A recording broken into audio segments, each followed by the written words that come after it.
Kalau aku main ke UNJ, oh ini pendidikan ya? Gitu. Ya. Enggak mas, saya lagi daftar kerja gitu.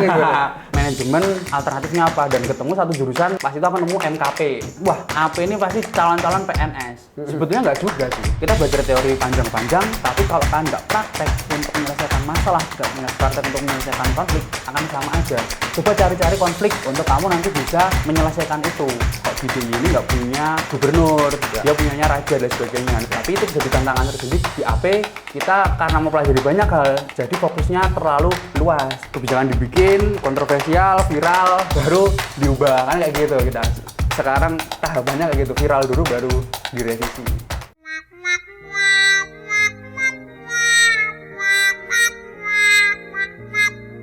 Selamat datang di Bedah Jurusan. Oke, bertemu lagi dengan jurusan-jurusan yang akan kita gali-gali informasinya. Gimana sih, susah nggak masuknya, perkuliahannya gimana, dan kira-kira pertanyaannya kepada Sakib adalah kira-kira ijazah Jokowi asli apa palsu? Aduh, berat banget ini. Kayaknya nggak punya hak untuk menjawab ya. Karena kayak narsum sebelumnya nih yang punya hak ini. Oke, jadi kebetulan nih bersama Sakib. Boleh kenalan dulu Sakib? Oke, halo teman-teman semua. Kenalin aku Sakib Fusani Karim. Teman-teman bisa manggil Sakib ya, biar gampang. Aku dari fakultas paling keren se-UNY, Apa yaitu tuh? FISIP. FISIP. Ya, dan jurusan yang keren juga administrasi publik. Administrasi publik. Oke, sebelum kita jawab dan tanya-tanya lebih jauh, sebenarnya kalau nggak salah ya, itu FISIP tuh baru kan? Sebelumnya FISIP. FISIPOL. FISIPOL. Ya, jadi udah merubah nomenklatur kata-katanya itu berapa kali. Yang pertama FISE, ikan. Jadi FISE. Satu itu gabung sama ekonomi. Fakultas Ilmu sosial dan ekonomi. Oke. Terus ekonomi sendiri tuh. bisa Jadi jadi FEB. Ya. Jadi FIS. Terus 2 tahun yang lalu kalau nggak salah itu ada hukum. Ya, jadi FISIPOL. Ini kayak sorry ya UND ya. Agak aneh. Labil. Agak memaksakan. Kan aku FISIPOL. Ya. Ini FISIPOL, apa nih FISIPOL gitu? Oh ternyata ada hukumnya. Betul. Oke. Dan per tahun 2025 hukum ganti misah fakultas sendiri. Jadi sekarang FISIPOL menjadi FISIP dan hukum jadi fakultas baru FH. Oh. Gitu. Jadi memang berkembang sekali ya UND ini. cepet banget perkembangan nama-namanya. Besok jadi apa lagi? Nggak tahu. Belum tahu sih. Belum tahu. Tapi yang jelas di dalam FISIP itu ada berapa jurusan atau prodi? Ada kalau nggak salah 10 jurusan. 10. Termasuk pendidikan dan non pendidikan. Oh, itu masuk di FISIP juga ya? Masuk. Contohnya ada pendidikan geografi, pendidikan sejarah, terus sosiologi. Geografi. Hah. Geografi, sejarah di situ. Ya. Oh, jadi masih yang rumpun ilmu sosial Humaniora. Humaniora. Jadi masuk ke FISIP. FISIP. Ya, jadi sebenarnya ada fakultas FIP yang dimana itu sebenarnya khusus untuk pendidikan. Cuman rata-rata hampir di setiap fakultas juga punya jurusan pendidikan masing-masing. Oh, karena gitu. ya di UNJ ini lebih banyak juga pendidikan ya. Karena dulu kan IKIP ya. IKIP sebelum ya, namanya UNJ. Akhirnya jadi UNJ. Dan ini kalau administrasi publik ini masuk yang pendidikan juga? Bukan, kita ilmu murni. Jadi memang yang dipelajari terkait ilmu-ilmu terapan. Oke, nah aku mau tanya, yang UNY nih, terutama UNY, itu kan ada yang pendidikan, ada yang enggak. Yap. Sebenarnya beda banget nggak secara culture? Benar. Apalagi secara paling gampang dilihat tuh pakaiannya. Kalau pendidikan itu dari pakaiannya udah jelas ditata. Mereka ada semacam seragam pastinya. Misal di hari tertentu mereka harus pakai hitam putih, harus pakai batik, terus pakaiannya tuh diatur, misalnya nggak boleh pakai kaos dan sebagainya. Sedangkan untuk di jurusan-jurusan yang ilmu murni lebih cenderung ke fleksibel. Oke. Gitu. Contoh di AP. Kelihatan nih. Kalau aku main ke UNY, oh ini pendidikan ya gitu. Ya. Enggak mas, saya lagi daftar kerja gitu. Magang. Magang ya. Hitam putih daftar magang. Kayak gitu ya. Iya, rata-rata kayak gitu. Oke, Sakib. Ini menarik nih. Akhirnya kalau boleh kita lihat ya, kan banyak banget jurusan yang ada di Indonesia. Kenapa akhirnya memutuskan memilih administrasi publik? Oke, jadi sebenarnya fun fact-nya dulu di SMA itu aku saintek. Terus karena nggak begitu enjoy, akhirnya memutuskan untuk pindah fokusan ke Soshum. Nah, saat itu mikir kira-kira yang cocok dengan kepribadian dan karakterku ini apa, karena aku basicnya sebenarnya suka event, terus public speaking, leadership, teamwork dan lain sebagainya. Akhirnya aku memutuskan untuk ambil manajemen dan tertarik untuk pindah linjur, lintas jurusan. Setelah belajar di Soshum, akhirnya kayaknya aku mikir-mikir kayaknya susah juga nih kalau ngejar manajemen dengan aku orang baru yang baru belajar, sedangkan aku cuma punya waktu 1 tahun untuk ngejar materi 3 tahun, kayaknya dengan passing grade-nya yang tinggi aku akan susah untuk survive ini. Jadi aku milih kira-kira alternatif dari manajemen ini apa. Di lain sisi aku juga suka ke isu-isu sosial politik. Jadi aku manajemen alternatifnya apa, dan ketemu satu jurusan yang menurut aku pas banget ini, manajemen versi politiknya, yaitu pas itu aku nemu MKP, manajemen kebijakan publik. Aku nemu itu, akhirnya langsung cocok banget ini aku sama MKP. Setelah riset-riset, ternyata di Indonesia MKP ini ada nama lainnya, administrasi negara dan juga ada administrasi publik. Jadi ada 3 nama dengan sebenarnya mereka sama semua yang dipelajarin, outputnya pun juga sama gitu. Akhirnya ya udah, karena orang tua juga nyuruhnya kuliah di Jogja dan aku memang asli Jogja, pada akhirnya ya udah pilihannya antara di MKP UGM sama di AP UNY, dan itu daftar di UTBK. Pilihan satunya MKP, pilihan 2-nya AP. Berarti masuk di pilihan kedua. Alhamdulillahnya keterima di pilihan kedua. Oke. Kalau boleh tahu nih Pak, berarti kalau UTBK kan ada yang namanya skor UTBK. Ya. Nah, berapa tuh skor UTBK buat masuk di administrasi publik? Setahu aku tuh sebenarnya kayak nggak ada acuan cara ngitung pasti skor UTBK gimana ya, tapi kalau ngikutin dari teman-teman cara ngitungnya sih sekitar 650 kayaknya. 650. 650 tuh di pilihan kedua. Di pilihan kedua. Itu naik banget ya, tiap tahun tuh passing grade tuh naik ya ternyata. Ya. Jadi nggak bisa tuh jadiin patokan 650 masuk di administrasi publik UNY. Tahun 2026 bisa aja 700. Benar. Itu. Jadi tadi aku mengambil satu yang kamu sampaikan tadi, kamu seneng hal-hal yang berbau sosial dan politik. Betul. Itu gimana backgroundnya, emang dari orang tua atau gimana? Sebenarnya dari dulu aku tertarik dengan politik tuh karena ya dengan lingkunganku ketika di sekolah. Terus sebenarnya dasarnya tuh aku suka mengkritisi banyak hal. Dan terutama mengkritisi apa yang terlihat di masyarakat langsung. Nah, saat itu aku ingat betul isu yang pertama aku coba telateni adalah terkait dengan terkait dengan status istimewa di DIY ini. Status kok di DIY ini nggak punya gubernur, dia punyanya raja dan sebagainya. Itu aku mencoba mengkritisi hal tersebut. Pada akhirnya ternyata sistem di Indonesia berbeda nih, di DIY sendiri berbeda dengan di daerah-daerah lain. Makanya DIY pun juga punya gelar Daerah Istimewa Yogyakarta. Dari hal situ aku mulai tertarik dengan isu-isu politik dan sosial. Dari situ ya. Tapi background keluarga? Enggak sih, background keluarga bapak guru, ibu perawat. Bapak guru, ibu perawat. Anaknya suka politik. Jadi memang agak nyasar. Tapi berapa bersaudara? Aku 3 dan aku tengah. Tengah. Anak kedua.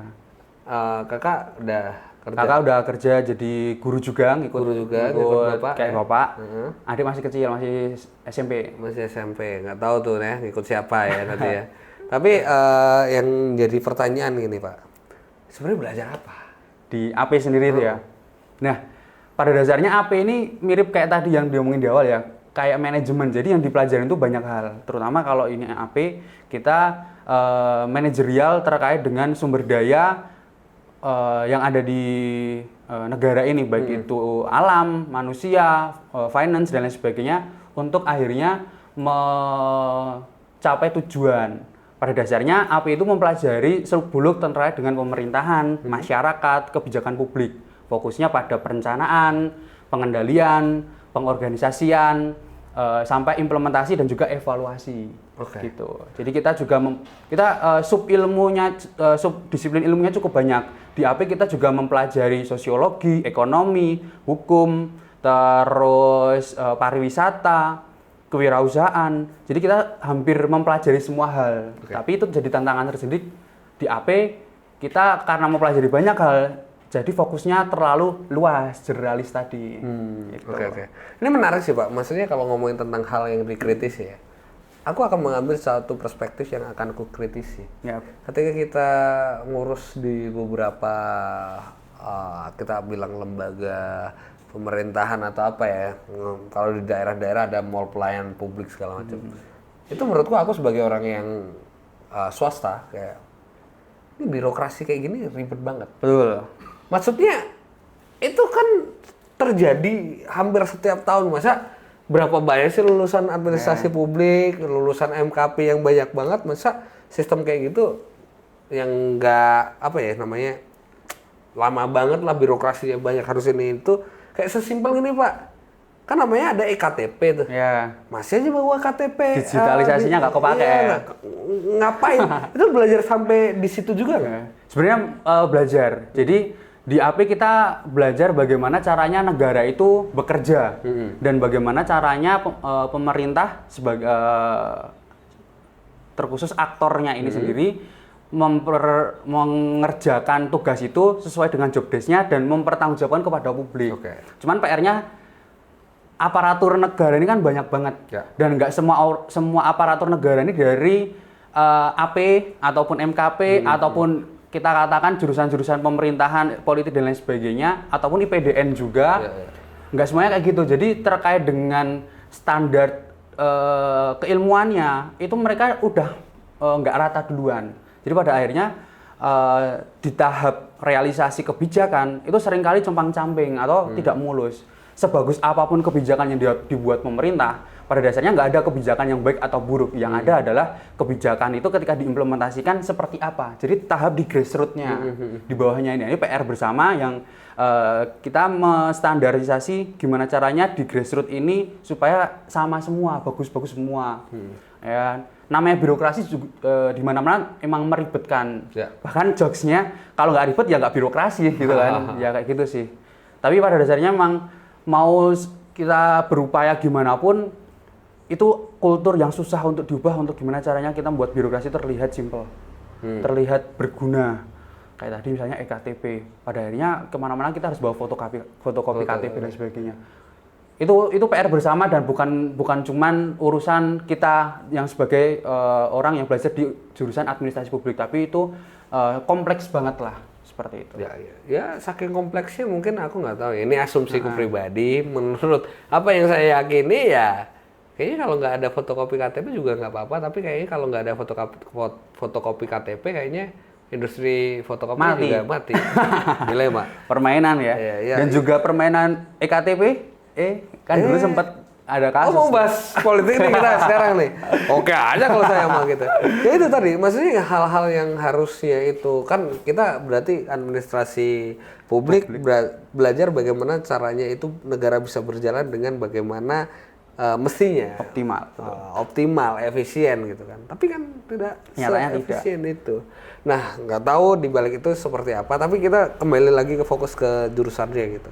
Nah, kalau dari jurusanmu sendiri, kira-kira ketika kamu tadi membayangkan gitu, oh MKP, oh administrasi publik, sesuai nggak realita sebelum kamu masuk dan setelah kamu masuk?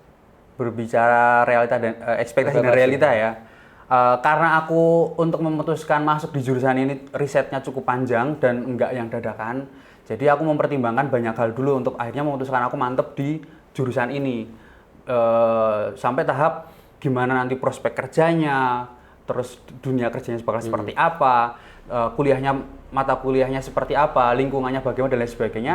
Pada akhirnya apa yang aku jalani sekarang memang sudah sesuai dengan ekspektasi di awal, gitu sih. Sesuai ya. Nah, emang yang kamu bayangin waktu itu apa? Belajar apa? Ya tadi manajemen, cuman ini fokusnya nggak di ekonomi, tapi manajemen khusus untuk di pemerintahan atau publik. Oke. Fokusnya itu. Berarti ada irisan-irisan antara ilmu manajemen sama ini. Betul. Karena kita beberapa matkul pun juga misalnya ada manajemen sumber daya manusia, MSDM, terkait dengan organisasi dan lain sebagainya. Kita juga ada mata kuliah itu. Oh, oke. Nah, kalau ngomongin tentang mata kuliah, Pak, apa menurutmu mata kuliah yang paling pusing? Waduh, paling pusing. Kayaknya semua anak AP ya mayoritas sepakat sih statistik. Kita semua menghindari itu. Iya. Kita semua masuk sosum untuk menghindari statistik, angka-angkaan. Iya. Tapi ketemu, untung cuma satu matkul aja, cuma 3 SKS. Jadi ya udahlah. Tapi kalau ngomongin anak manajemen gitu ya juga nggak mungkin nggak ketemu angka sih Pak, akhirnya kan. Ya itu statistik emang ya walaupun aku anak manajemen juga kayak emang tapi itu berguna kok. Nah, betul. Itu statistik ya. Bagi berarti. yang bisa menggunakannya akan powerful. Iya, sudah ada GPT juga, jadi harusnya lebih Memanfaatkan. gampang. Ya. Jadi itu. Nah, teman-teman, kalau ini ya, aku melihat hal-hal kayak di dunia ini kan pasti banyak problem gitu, banyak masalah gitu. Sebenarnya concern utama kenapa ilmu ini ada itu untuk menjawab apa? Oke, menjawab dari permasalahan-permasalahan yang ada. Jadi negara ini punya banyak masalah. Jadi dalam penyusunan kebijakan publik itu ada tahapan. Nah ini kita sedikit masuk agak dalam ke teori ya. Seminimal-minimalnya, sesimpel-simpelnya itu ada 5 tahapan. Penyusunan agenda, formulasi, adopsi kebijakan, implementasi, dan evaluasi. Nah dari banyaknya masalah yang ada di negara ini, tahap pertama penyusunan agenda ini adalah dia tugasnya yang mencari mana yang prioritas, mana yang saatnya untuk diintervensi oleh negara dan mana yang seharusnya kayaknya nanti dulu deh. Karena nggak mungkin semua permasalahan yang terjadi di Indonesia ini langsung diatasi oleh negara. Pasti membutuhkan sumber daya yang besar juga. Pada akhirnya kita perlu memprioritaskan mana yang urgent. Seperti itu. Nah, jadi API ini menjawab bagaimana caranya permasalahan yang ada di masyarakat untuk diciptakan produk solusi jawabannya melalui mekanisme-mekanisme yang ada. Jadi produk itu atau kebijakan ya, yang dimaksud produk adalah suatu kebijakan. Kebijakan ini muncul bukan berarti tiba-tiba suatu golongan pengen apa dan sebagainya, tiba-tiba ada kebijakan, enggak. Tapi kita punya mekanisme itu, walaupun ya realitanya seringkali enggak seperti itu. Kadang kan seringkalinya kebijakan dibikin, kontroversial, viral, baru diubah, kan kayak gitu kita. Sekarang tahapannya kayak gitu, viral dulu baru direvisi. Oke. Nah, kalau ngomongin lingkungan belajar gitu, kalau di AP sendiri lingkungan belajarnya gimana Pak? Ambis, individualis, kolektif? Oke, kalau di AP sendiri sebetulnya lebih ke teman-temannya suportif, asik-asik juga dan enjoy, enggak yang karena ini mungkin di UNY ya kita bahasnya enggak yang seambis itu juga sih, karena mata kuliahnya pun bukan yang hafalan dan ujiannya UTS maupun UAS itu hampir semua, bahkan aku katakan semua itu take home. Jadi ya bentuknya pun juga analisis. Nggak ada yang pilihan ganda. Bahkan aku cuma ngalamin 1 kali aja ujian yang itu offline, yaitu statistik itu tadi. Harus datang. Harus datang dan tertulis nulis di kertas. Selain itu take home dan bentuknya analisis. Sebenarnya kasus ini seperti apa, dalam perspektif ini gimana cara kamu membacanya dan sebagainya. Jadi di AP itu kita pinter-pinteran untuk ngasah pisau analisis kita untuk membedah suatu isu. Itu juga begitu juga di tugas. Betul. Gitu. Kalau di tugas biasanya masih ke proyekan kelompok sih. Tapi pada akhirnya untuk membahas suatu isu juga. Ini ada permasalahan, gimana solusinya, melalui tahapan apa, dan faktor apa yang dipertimbangkan dan sebagainya. Berarti lebih santai ya, Santai. ke kasus segala macam. Dosen gimana Pak? Dosen aman semua, nggak ada yang kayak killer atau yang nyebelin gitu. Karena baru lulus ngomong gitu kan kamu. Aduh, jangan sampai ya. Sebenarnya ada 1-2, cuman ya menurutku killernya bukan yang bermaksud untuk menyusahkan mahasiswa. Mungkin cara care-nya dia ke mahasiswa itu berbeda sehingga kita menangkapnya nyebelin nih dosen gitu. Gitu sih. Oke. Nah, ini menarik Pak. Akhirnya ngomongin akademik udah gitu. Kalau menurutmu sebagai anak administrasi publik, penting nggak ikut kegiatan lain kayak organisasi atau kegiatan-kegiatan lain yang nggak berhubungan dengan akademik gitu? Penting banget. Aku bisa mengatakan untuk teman-teman bisa explore di luar kelas itu sangat penting dan wajib, karena kita di kelas, di bangku kelas itu belajar teori. Misalnya kita belajar teori organisasi, teori manajemen konflik, teori gimana caranya membuat suatu kebijakan dan lain sebagainya. Pada akhirnya kalau kita berhenti pada tahap teori, hanya berhenti di bangku kuliah, itu nggak akan bisa maksimal. Makanya kita butuh platform untuk prakteknya. Oke. Salah satunya, bukan satu-satunya, salah satunya adalah lewat organisasi. Makanya kalau dibilang Ormawa, organisasi mahasiswa masih relevan atau enggak untuk mahasiswa, aku bisa sebut juga sebenarnya nggak relevan juga. Kenapa? Karena platformnya nggak hanya Ormawa. Oke.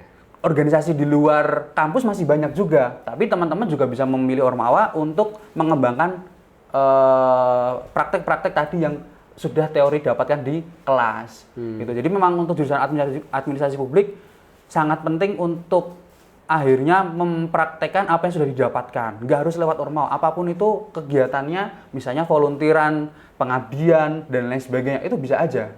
Gitu. Jadi Kamu ikut apa?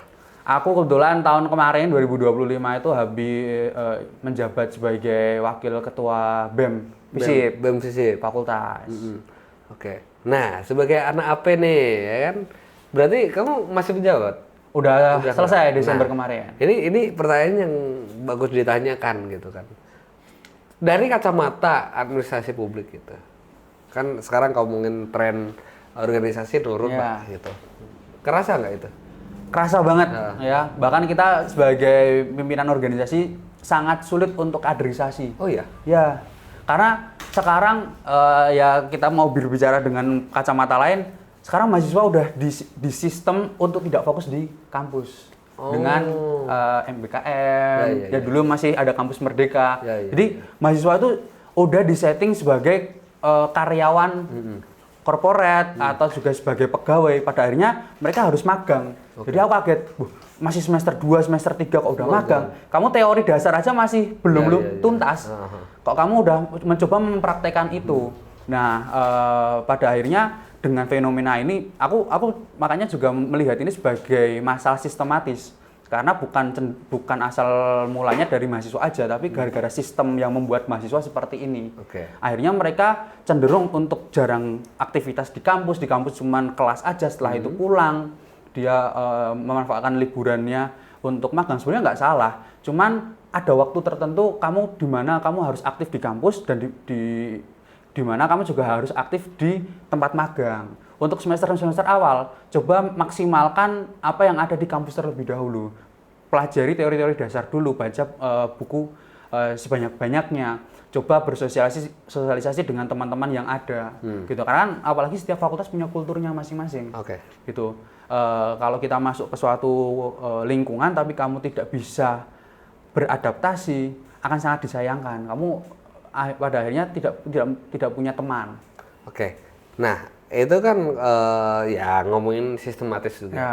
Nah, ada nggak kalau kamu melihat dari kacamata ilmu yang udah kamu pelajari dan kamu pernah menjawab sebagai wakil ketua, kenapa akhirnya kan kita ngomongin, anggap aja organisasi yang pernah kamu pimpin itu adalah negara lah. Kamu akan terjun di situ. Hal apa yang kira-kira harusnya nggak ini deh? Harusnya kalau secara teori ini harusnya seperti ini, tapi masih terlaksana hingga akhirnya nanti implikasinya ya salah satunya minat ke organisasi jadi turun. Itu apa kalau kamu boleh bilang? Sebenarnya kalau aku melihat para mahasiswa ini, kenapa kok pada akhirnya minat ke organisasi mahasiswa ini turun? Karena salah satunya adalah trust-nya. Trust. Mereka kadang udah trust issue dulu dengan, wah BEM tuh bawaannya demo, anarkis, bikinannya cuman marah-marah ke dosen, ke rektor, ke negara, dan sebagainya. Mereka punya trust issue yang jelek, yang tidak dicari kebenarannya, dan juga diperparah mungkin beberapa organisasi juga. Aku nggak bisa memungkiri, pasti organisasi itu memiliki celah buruknya masing-masing, dan mungkin beberapa orang sadar terhadap itu dan mereka tambah untuk tidak trust isunya tambah besar. Pada akhirnya kayak, wah aku kayaknya nggak cocok di organisasi ini karena dia organisasinya seperti inilah, tidak memiliki kekurangan bla bla bla bla. Pada akhirnya dia mencari alternatif yang lainnya, atau bahkan sebenarnya dia juga alternatifnya tidak ngapa-ngapain. Nah itu yang salah. Tapi apa yang salah sebenarnya? yang kalau kamu lihat dari kacamata, karena kamu udah nggak menjabat, terus kayak zaman dulu mungkin kamu nggak sadar, oh ternyata biasanya kan ada momen-momen, Iya. ini nih aku dapat teori ini harusnya kayak gitu dulu gitu, itu ada nggak Oke.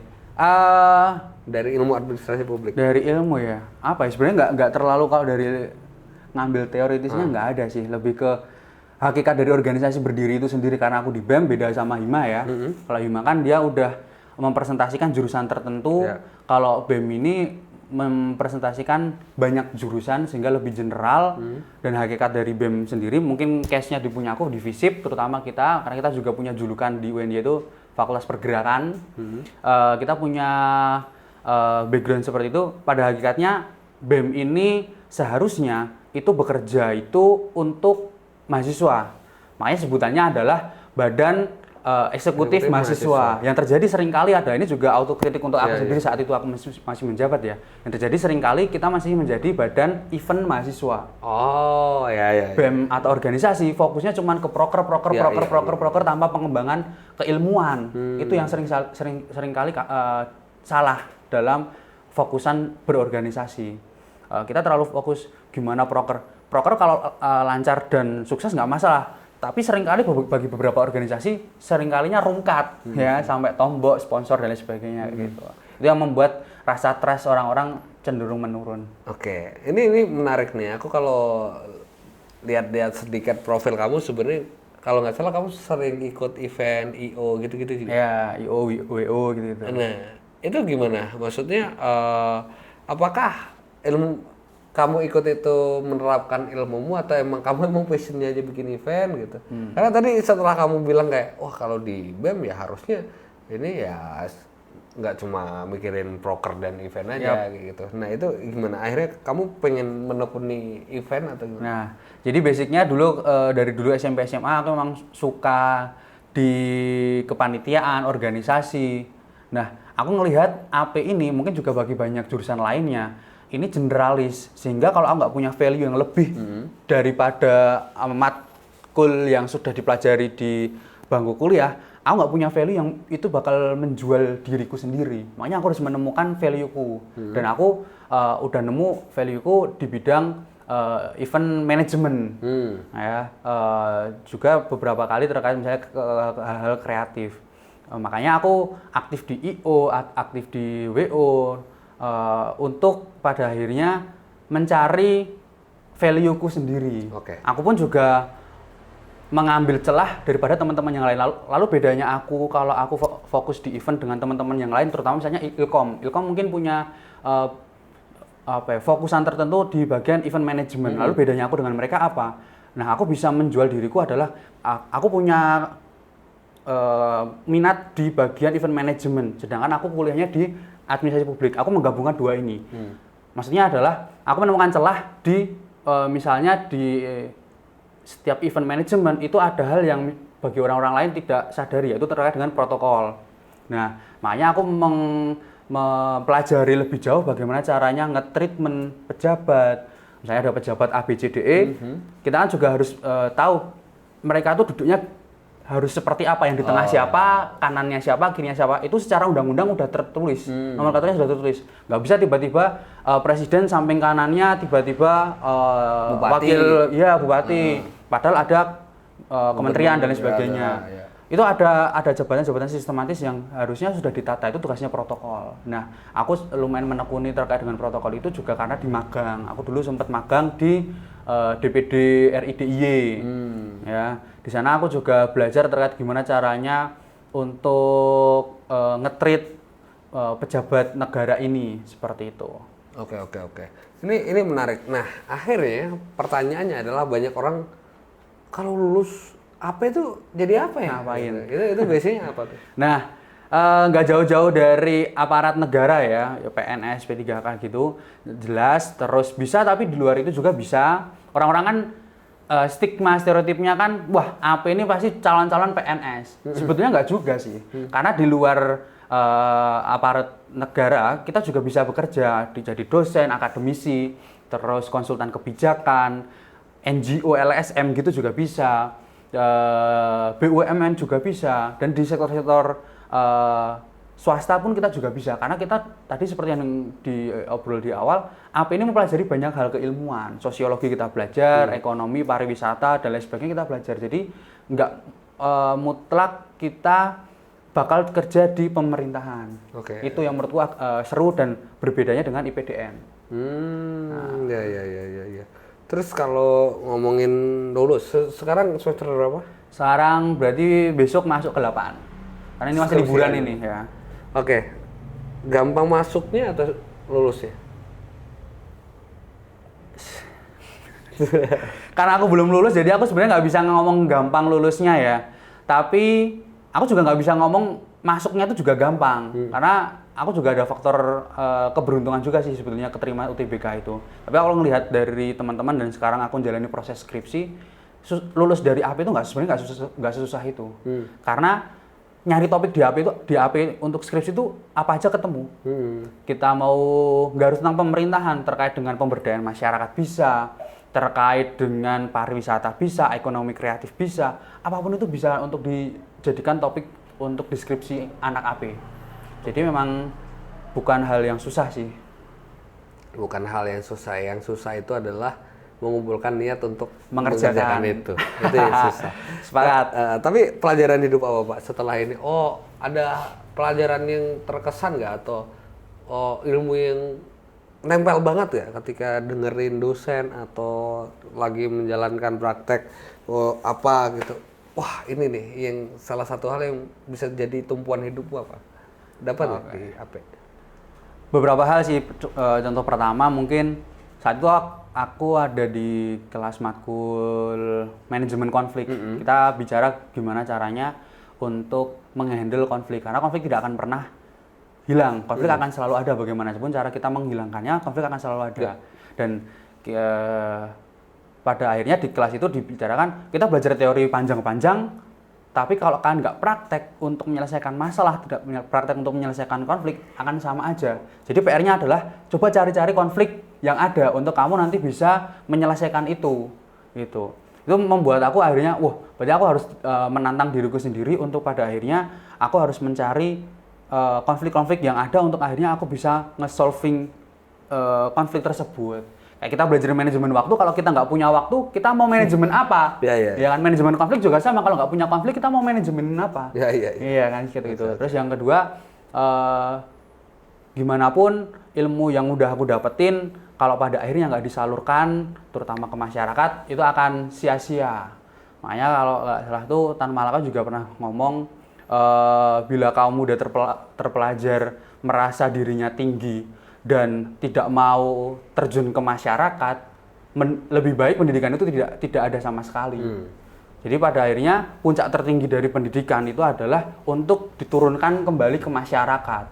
Ya. Anak petani kalau setelah melakukan pendidikan tapi dia masih nggak mau memegang cangkul, anak nelayan setelah pendidikan dia nggak mau memegang jalannya, mending nggak usah pendidikan sama sekali. Karena fungsi dari pendidikan adalah mempraktekkan atau mengimplementasikan apa yang sudah didapatkan.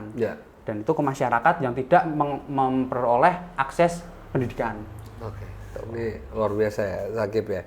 Nah, akhirnya kalau ngomongin perjalanan kamu, ada nggak pesan-pesan buat teman-teman yang kira-kira adik-adik ini yang mau masuk di jurusan administrasi publik? Ada pesan, jangan nasihat gitu. Oke, mungkin teman-teman biasanya kalau yang bingung masuk AP itu ada alternatif jurusan lainnya, misalnya administrasi bisnis. Bedanya AP sama AB itu apa? Gitu kan. Jelas dari nama setelah administrasinya kan udah beda. Kalau administrasi bisnis itu dia ke arah corporate, kalau publik ke arah pemerintahan. Dan juga nanti misalnya nyambung ke ilmu pemerintahan, ilmu politik. Bedanya apa? Nah, sebelum memilih teman-teman fokus ke jurusan AP, lebih baik teman-teman harus wajib, ya bukan lebih baik lagi, tapi wajib untuk teman-teman riset. Dan jangan sampai risetnya itu terburu-buru, untuk pada akhirnya keputusan itu jatuhnya ke FOMO, bukan hasil mantep. Karena teman-teman juga harus mempertimbangkan faktor ketika memilih jurusan ya, prospek kerjanya seperti apa, lingkungan kerjanya nanti bakal seperti apa, kira-kira sesuai dengan karakterku atau tidak, nanti mata kuliahnya akan seperti apa. Dan yang paling penting itu adalah teman-teman menyukai jurusan itu berdasarkan apa yang teman-teman sudah cari. tujuannya masuk jurusan itu apa? Bukan berdasarkan isunya. Contoh, aku suka politik pemerintahan, lantas aku masuk AP. Untuk aku suka ilmu politik pemerintahan, aku harus masuk AP. Aku bisa mendapatkan ilmu itu di luar. Aku suka fotografi, nggak harus masuk Ilkom. Kamu masuk jurusan lain, kamu juga bisa mendapatkan skill fotografi. Jadi harus benar-benar dipastikan kamu tuh benar-benar suka isunya aja atau benar-benar udah paham terkait dengan jurusan itu. Biasanya sering orang tuh salahnya di sana. Pada akhirnya nanti di tengah jalan ngerasa salah jurusan dan lain sebagainya. Itu sih. Oke, thank you Sakib. Ini mungkin buat teman-teman yang mau tahu atau tanya-tanya lebih lanjut bisa ke mana? Sosial media ya. Boleh teman-teman juga untuk kepoin media sosialku, Instagram terutama ya. Walaupun sebenarnya nggak terlalu aktif di Instagram, tapi teman-teman juga boleh untuk ikuti Instagram aku, Sakif X Karim. Sakib X Karim ya. Oke, buat teman-teman ya ini menarik sekali. Sekali lagi tepuk tangan untuk Sakib dong. Terima kasih. Oke, luar biasa. Jadi itulah beda jurusan administrasi publik. Jadi buat teman-teman yang kepo segala macam tadi udah bisa langsung ke Sakib aja dan semoga yang sedikit ini bisa memberikan referensi terbaik untuk teman-teman kedepannya. Jadi jangan lupa like, comment, share, subscribe, dan see you.